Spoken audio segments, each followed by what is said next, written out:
திருவள்ளூர் மாவட்டம் சிறுவாபுரி பாலசுப்பிரமணிய சுவாமி கோவிலில் கூட்ட நெரிசலின் காரணமாக பாதுகாப்பு பணியில் ஈடுபட்டிருந்த போலீசாரை தள்ளிவிட்டு பக்தர்கள் நுழைய முயன்றதால் நுழைவு வாயிலில் போலீசாருக்கும் பக்தர்களுக்கும் இடையே தள்ளுமுள்ளு ஏற்பட்டது. இது தொடர்பான கூடுதல் தகவல்களை எமது செய்தியாளர் பாலாஜி வழங்க கேட்போம். வணக்கம் பாலாஜி, தற்போது அங்கு இருக்கக்கூடிய சூழல் என்னவாக இருக்கிறது? அது தொடர்பான முழு விவரங்களையும் பதிவு பண்ணுங்க. வணக்கம். திருவள்ளூர் மாவட்டம் சிறுவாபுரியில் பிரசித்தி பெற்ற பாலசுப்பிரமணிய சுவாமி திருக்கோயில் அமைந்துள்ளது.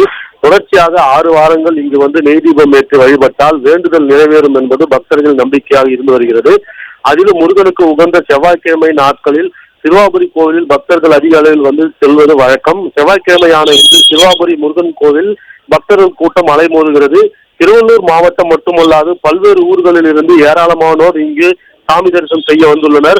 பொது தரிசனம் 50 ரூபாய், 100 ரூபாய், கட்டண தரிசனம் என அனைத்து வரிசைகளிலும் பக்தர்கள் கூட்டம் அதிகமாக காணப்படுகிறது. சுட்டெரிக்கும் வெயிலையும் பொருட்படுத்தாமல் கோவிலுக்கு வெளியே நீண்ட வரிசையில் காத்திருப்பு மண்டபத்தின் வழியே கோவிலுக்குள் சுமார் 4 மணி நேரம் காத்திருந்தும் குளக்கரை சுற்றியும் கோவிலை சுற்றியும் உள்ள மாட வீதிகளில் நீண்ட வரிசைகளில் நின்று பக்தர்கள் சாமி தரிசனம் செய்து வருகின்றனர்.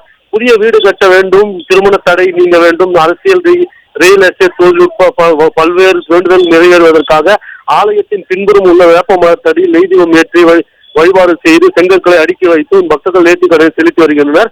நாளுக்கு நாள் செவ்வாய்க்கிழமையில் கூட்ட நெரிசல் அதிகமாக காணப்பட்டு வரும் நிலையில் போதிய காவலர்கள் இல்லாததால் பக்தர்களை கட்டுப்படுத்த முடியாமல் காவல்துறையினர் திணறி வருகின்றனர். மேலும் கோவில் நிர்வாகம் சார்பில் நீண்ட வரிசையில் இருக்கும் பக்தர்களுக்கு குடிநீர் உள்ளிட்ட அடிப்படை வசதிகள் ஏதும் செய்து தரப்படவில்லை என்ற குற்றச்சாட்டும் எழுந்துள்ளது. திருக்கோவிலில் செவ்வாய்க்கிழமை கூட்ட நெரிசல் காரணமாக பாதுகாப்பு பணியில் இருந்த காவலர்களை தள்ளி சென்று நுழைவாயிலில் பக்தர்கள் நுழைய முயன்றதால் காவல்துறையினருக்கும் பக்தர்களுக்கும் தள்ளுமுள்ளு ஏற்பட்டது. கூட்டத்தை கட்டுப்படுத்த முடியாமல் கோவிலில் இருந்து பக்தர்கள் வெளியேறி வரும் நுழைவாயிலை காவல்துறையினர் மூடி அதன் அருகே மாற்று வழியில் பக்தர்களை வெளியே அனுப்பி வருகின்றனர். மேலும் கூட்டம் அதிகம் காணப்படுவதால் கோவில் வெளியே மாவட்ட காவல் கண்காணிப்பாளர் அதிவிரைவு படையினருடன் கூட்டத்தை கட்டுப்படுத்தும் பணியில் ஈடுபட்டு வருகிறார். நன்றி பாலாஜி, விரிவான தகவல்களுக்கு. பிளே ஸ்டோர் மற்றும் ஆப் ஸ்டோரில் இருந்து பாலிமர் செயலியை QR கோடு மூலம் பதிவிறக்கம் செய்யுங்கள். செய்திகளை உடனுக்குடன் பெறுங்கள்.